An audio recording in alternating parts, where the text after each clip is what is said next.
When you think of Peter Pan, what comes to mind? Probably the Disney movie, right? That charming, flying kid in green tights, a symbol of endless adventure and never growing old. But what if I told you the story you know is just a sanitized version, and that the original character J.M. Barrie wrote is, well, he's something much, much darker than you can even imagine? And really, that's the question we're going to dig into. We are going to challenge every single thing you think you know about the boy who wouldn't grow up. So get ready, because we might just be about to ruin a little piece of your childhood. To find the real Peter Pan, we have to push past all the movies, all the cartoons, all the lunchboxes. We're going straight to the source, J.M. Barrie's 1911 novel, Peter and Wendy. And let me tell you, what's hiding in those pages isn't the hero. It's more like a warning. We all seem to remember Peter as this brave, selfless leader of the Lost Boys. But in the book, his main motivation is never about helping other people. It's all about celebrating himself. Barrie paints this incredibly clear picture of a deeply dangerous narcissist. Okay, get this. This line right here, this is what he says immediately after Wendy is kind enough to sew his shadow back on for him. There is no thank you, no gratitude at all. He just instantly takes all the credit, bragging about how clever he is. In his mind, she didn't even do anything because only his own awesomeness matters.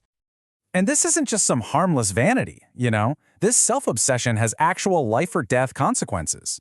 Barrie makes it painfully obvious that Peter's heroic acts are really just performances for his own ego.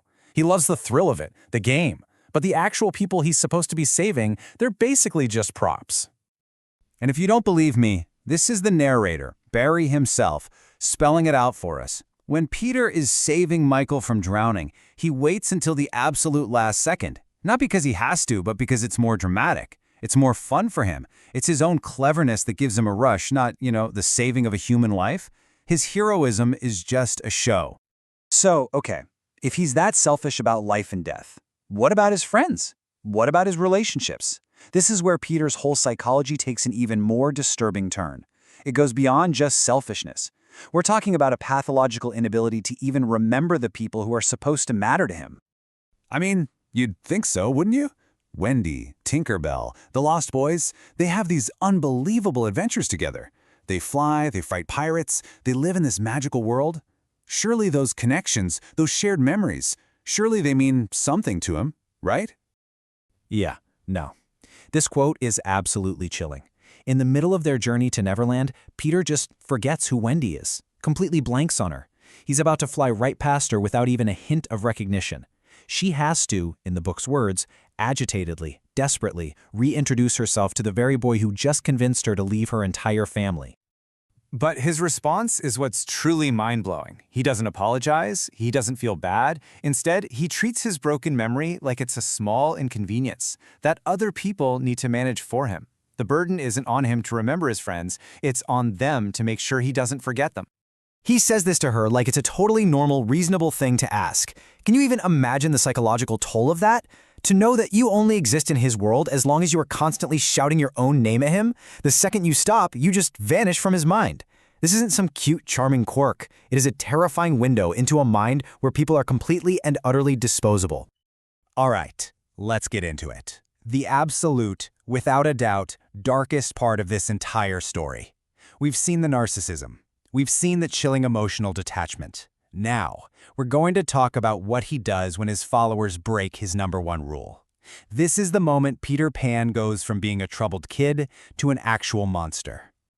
Seriously, think about that. It's the whole point of Neverland. Growing up is forbidden. It is, in Peter's own words, against the rules. So what's the penalty for breaking that rule? What happens when a lost boy gets a little too tall or starts showing signs becoming a man?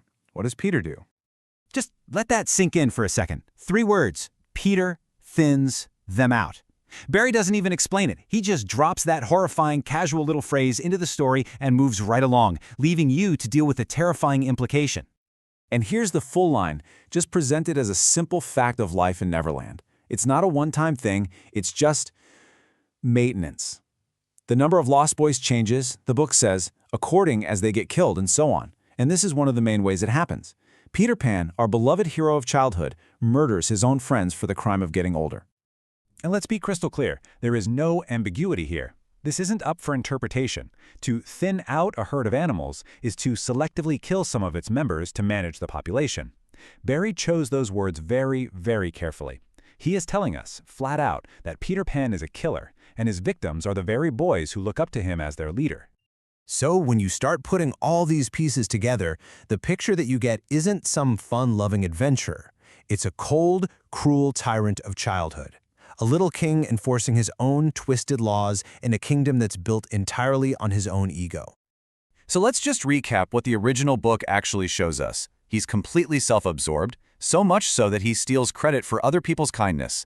He's so emotionally detached that his friends literally disappear from his memory if they don't constantly remind him they exist. He thinks saving a life is just a fun game, and most horrifying of all, he keeps his little gang of eternal children pure by murdering anyone who dares to grow up. And that's really the question that Barrie's original novel forces us to ask. Is the idea of refusing to grow up a charming fantasy? Or is it actually a dangerous, narcissistic delusion that ends up destroying everyone around you? The next time you see that boy in green tights, maybe you'll see what's really hiding in his shadow.